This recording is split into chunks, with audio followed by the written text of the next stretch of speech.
Hey guys, in today's video, you will meet Avery Lux, a young man who, after a life of rejection and pain, died in a moment of despair. And that's when God appeared and revealed a shocking truth about love and existence. What he saw on the other side will give you goosebumps. Leave a like, subscribe to the channel, and comment from which city you are watching. I remember a time when the cold of abandonment was already felt before I even understood what the warmth of a hug was. In my earliest memories, darkness was not just the absence of light, but the echo of a piercing silence. At 6 months, I was thrust into a world where love was as scarce as the stars on a cloudy night. I remember hearing voices in the distance, confused and distant, as my little mind struggled to understand what was going on. In one of these fragmented memories, I heard a murmur, as if someone was saying, "He doesn't belong here," and I, so helpless, was just a discarded object. I spent the first few years under the care of my grandmother, whose gaze always carried a mixture of tenderness and sadness. She spoke to me in sweet whispers, telling me stories of better times, while her trembling hands held me with all the love she could offer. "My little one, you are the light of my days," she told me, trying to compensate for the emptiness that life imposed. However, the joy was brief. At the age of 4, a sudden breakdown took it from me, and I was forced to face a new reality. In a house where love seemed to be a rare currency, each day was a struggle to find some solace. In the midst of this cold environment, the faces around me were marked by indifference, and the looks full of judgment cut into my soul. At one such moment, while I was playing alone in a corner of the room, a harsh voice rang out, "You are not welcome here." Those words, like knives, stuck into me, leaving a mark that would never be erased. Without understanding but feeling the pain, I sought refuge in small moments of tenderness, in the few kind words that still dared to escape the lips of some stranger. This childhood, so full of shadows and silent goodbyes, shaped who I would be. A being marked by scars, but also by the strength of having survived every moment of abandonment. At school, the sound of the bell was a painful reminder of the beginning of another day of hostility. Right at the entrance, the corridors seemed like cold and indifferent labyrinths, where cruel looks and evil whispers spread like poison. I felt like every step I took was accompanied by silent judgments, which reinforced the feeling that I was somehow unwanted. Amid this atmosphere, my mind was always buzzing with confused thoughts and impulses that I barely understood. In the classrooms, the environment became even more oppressive. My impulsive behavior, which was actually a reflection of undiagnosed ADHD, was often misinterpreted by teachers. I vividly remember one morning when, upon interrupting an important explanation, the teacher, her eyes full of disapproval, exclaimed, "You need to learn to control yourself, or you'll never be able to learn anything." That word, control, resonated like a cry of condemnation, reinforcing the feeling of inadequacy that I had been carrying since a very early age. Among colleagues, the situation was not very different. While some gathered to talk and exchange confidences, I was often excluded or ridiculed. At a break, I heard a group jeer, "There goes the stranger again, always acting like he's in a movie." These words echoed in my mind, leaving a mark that made isolation seem inevitable. Deep down, I was desperately searching for a connection, however fleeting, with someone who could understand the loneliness and pain I felt. In the midst of so many conflicts, the only outlet was my passion for music. During moments of solitude, I found refuge in notebooks, where I wrote lyrics that expressed the turmoil of inner feelings. These words were my companions, an attempt to translate the emotional chaos into something that could be understood, even if only by myself. Thus, even in the midst of the hostile environment at school, art became a subtle cry of resistance, a seed of hope that I silently nurtured. Within the walls of my home, violence was present like an unwanted and constant visitor. The heated arguments and screams echoed off the walls, leaving invisible scars that would never be erased.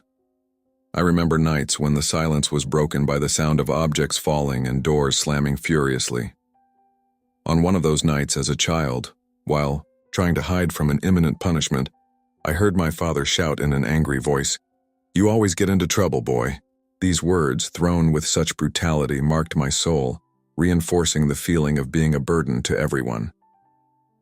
The domestic environment was a web of abuse, where each gesture of violence left a deeper mark than the previous one. In one of the most intense moments, I found myself leaning against the wall, shaking with fear, while my mother, in tears, tried to intervene, but was overshadowed by the fury that dominated the situation. "Stop, please, that's enough," she pleaded, but her voice was lost in the chaos. That image remained engraved in my mind, a bitter reminder that affection was lost among the screams and aggression. In the midst of this scenario of pain, I sought refuge where I could find a brief moment of relief, even if it was just in thoughts. Often, after enduring the abuse, I would isolate myself in a dark room, where the only company was my own pain. In these moments, the feeling of abandonment intensified, as if each attack took away a little more of my humanity. It was as if I was being slowly stripped of all hope of ever feeling true love. Still, sometimes a small spark of compassion would emerge. I remember one day when, after a particularly violent episode, my mother approached me silently, her eyes full of remorse and sadness. She murmured, "I'm so sorry, son, I wish I could protect you." But even in that attempt at repentance, the scars remained, and the echo of abandonment was stronger than any excuse. This hostile environment, where affection was rare and pain was constant, shaped my perception of myself and the world around me, leaving deep marks that I would carry for a long time. During the darkest days, music became my refuge, and the only way to externalize the turmoil that was taking place inside me. I gave myself over to the melodies and lyrics, transforming each note into a cry of hope and each word into a sigh of liberation. I remember moments when, alone in my room with an old guitar in my hands, I felt as if each chord took me away from the pain, allowing me to glimpse a world where music could heal the wounds of the soul. Once, during one of these solitary sessions, I heard the doorbell ring. When I opened the door, I was faced with Evelyn Hartwell, a woman with deep eyes and a serene smile who seemed to understand, without words, the anguish I carried. She invited me to attend a small recital at a local cafe where emerging artists gathered to express their emotions. "Music is the bridge between our inner self and the universe," she said with conviction, encouraging me to transform my pain into art. At that moment, I felt a flame of hope light up inside me, as if Evelyn herself was showing me that, even in the darkness, there was a path illuminated by musical notes. During coffee gatherings, I was touched by similar stories, where each song seemed to be a testament to human resilience. In informal conversations with other musicians and poets, I learned that art could be the first step towards healing, a way of dialoguing with one's own pain and thus transcending it. On a particularly memorable night, as I composed a song that mixed tears and smiles, I muttered to myself, "If these notes can turn my tears into poetry, maybe they can be the key to a new beginning." Those words echoed like a mantra, reminding me that artistic expression was more than an escape, a true therapy. Music then consolidated itself as the voice of my soul, a silent ally that accompanied me on the journey of self-discovery. Every verse he wrote, every melody he created, was a step towards a place where pain stopped being a burden and became part of a bigger story, a narrative of overcoming and resilience. In my youth, the feeling of loneliness intensified with each dawn as I walked the streets of Detroit with the weight of a dark past. I found myself lost, searching for an identity that seemed to fit amid the scars and rejection. One cold afternoon, sitting on a park bench, I heard hurried footsteps approaching. It was Jackson Reed, a friend whose presence always managed to dispel some of my darkness. He sat next to me with a serene look and said, "Avery, I know this. Loneliness takes a toll, but you are much more than what others see." His words, simple and sincere, echoed in the silence of that place, offering a glimpse of acceptance and understanding. As we walked around the city, we talked about the challenges life threw at us and the need to find a space where I could just be myself. "You need to allow yourself to be vulnerable, Avery," Jackson advised, "because vulnerability is where true strength lies." These conversations became moments of revelation, where pain was shared and hope, even if timid, began to emerge. Still, the search for a solid identity continued to haunt me, as if every corner of the city hid fragments of who I was supposed to be. One night, after a chance meeting with a group of young artists in a modest cafe, I heard a voice that seemed to come from deep within. "You are not alone on this journey. Each of us carries baggage, but we also have the power to turn our scars into history." That statement, said by a stranger with eyes shining with sincerity, stuck with me. It was as if for a brief moment I had found the missing piece to understand that my identity was not defined by trauma, but by the ability to reinvent myself. Each conversation, each exchange of glances, helped to build a new me, little by little, based on the recognition of my feelings and my weaknesses. Thus, between sincere dialogues and moments of introspection, the search for identity became a continuous journey of self-knowledge, where loneliness stopped being a burden and became the door to discovering my true self. In the dawn of my early 20s, darkness seemed to envelop every thought. Depression and social anxiety intensified with each dawn, making every step in the city of Detroit an unbearable weight. I felt that my soul was being consumed by emptiness and, in one of my moments of extreme loneliness, I decided to move away from my familiar surroundings, as if distance could, for a brief moment, alleviate the pain of an unforgiving past. I walked along the city's banks, watching the trains cutting through the early morning silence, imagining that perhaps this would be the right moment to put an end to everything. As he walked, the coldness of the concrete seemed to reflect the ew-wide coldness he felt inside. The mind was lost in dark thoughts, in a whirlwind of doubts and despair. At one of those moments, my cell phone vibrated, and hesitantly, I answered the call. From the other end, my mother's shaky voice echoed, "Avery, we need to talk." However, his words soon turned into a brutal blow. "You've always been a problem, and I don't know how to deal with it anymore," she said, with a coldness that added to the weight of my anguish. The rejection that I had feared so much came true at that moment, deepening the feeling of isolation and hopelessness. Sitting on the edge of a bench, with my eyes fixed on the track, the distant murmur of the trains seemed to speak to my darkest thoughts. I remembered every cruel word, every look of disdain I had received throughout my life, and the idea of ending my own existence became more and more seductive. A chill ran down my spine, and reality diluted, giving way to a scenario where despair seemed to be the only constant companion. In the midst of this whirlwind of emotions, I whispered to myself, "Maybe it's time to leave, to find the peace I've never known." The inner voice was a mixture of sadness and resignation, but it also carried an echo of determination, even if that was just a desire to escape the unbearable pain. As darkness threatened to swallow every fiber of my being, the unexpected happened. At the exact moment I decided to abandon life, everything around me transformed into a vortex of inexplicable colors and sensations. Amidst the void, a sharp pain in my chest, like lightning, tore through my consciousness. It was then that I heard a voice, not distant but intimate and comforting, that introduced itself as Spencer Knox. He spoke to me with a serenity that defied logic. "Avery, there is so much more to you than the darkness you see. Look beyond, feel the love that surrounds you." His words, filled with an inexplicable force, made me glimpse something beyond suffering. Images followed each other like fragments of a parallel reality. I saw a man in a suit walking with purpose, a skateboarder, challenging the streets, and a woman whose presence exuded the sweetness of unconditional love. Each vision brought with it an echo of affection, as if the divine wanted to remind me that abandonment and pain were not the end of the story.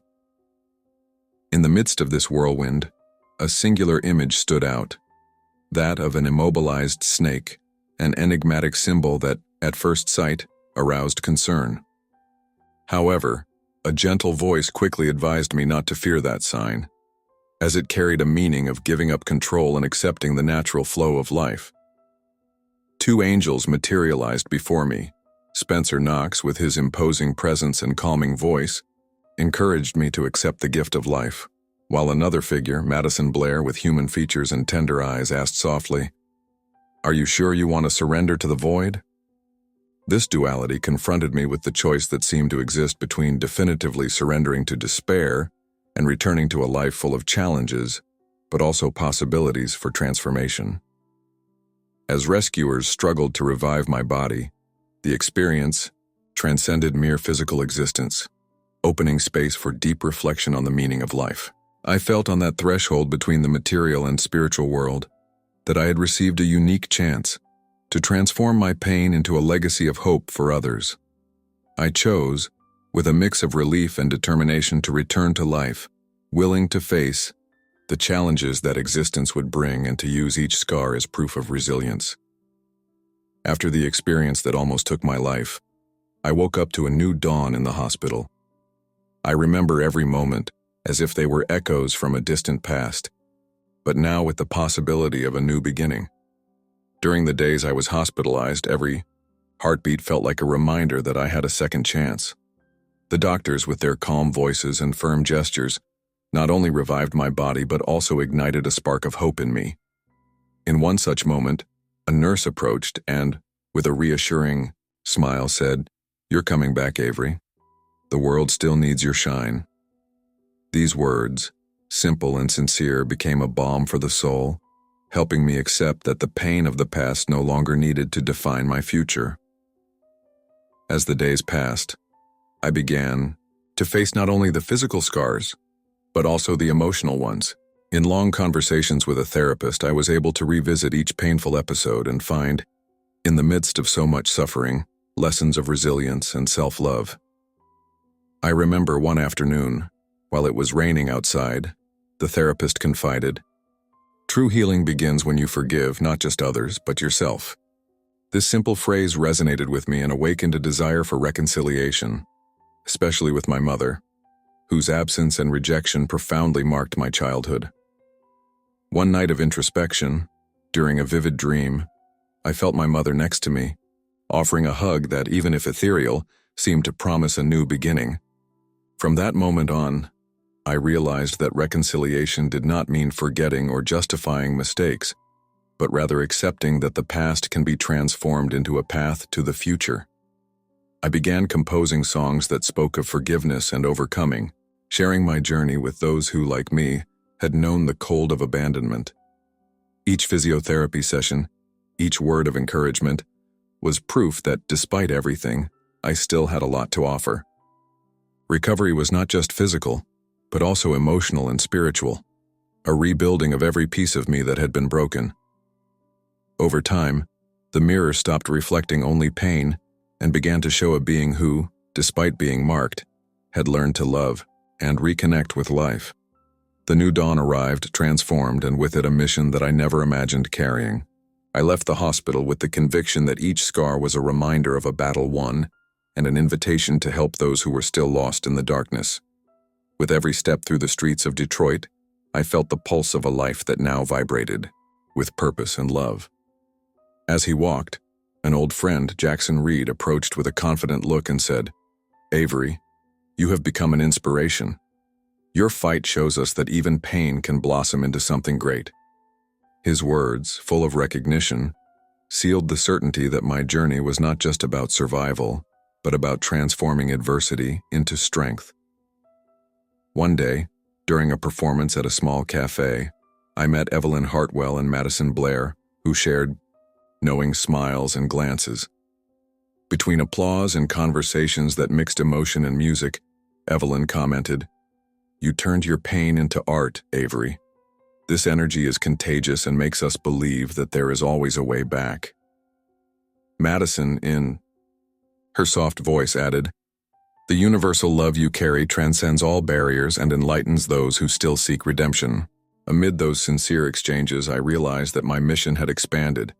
It was no longer just about me, but about touching lives, encouraging souls, and, above all, celebrating the intrinsic value of each existence.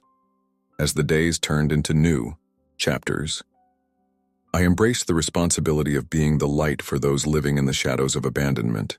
In community meetings, lectures, and of course in those emotion-filled presentations, the message was always the same.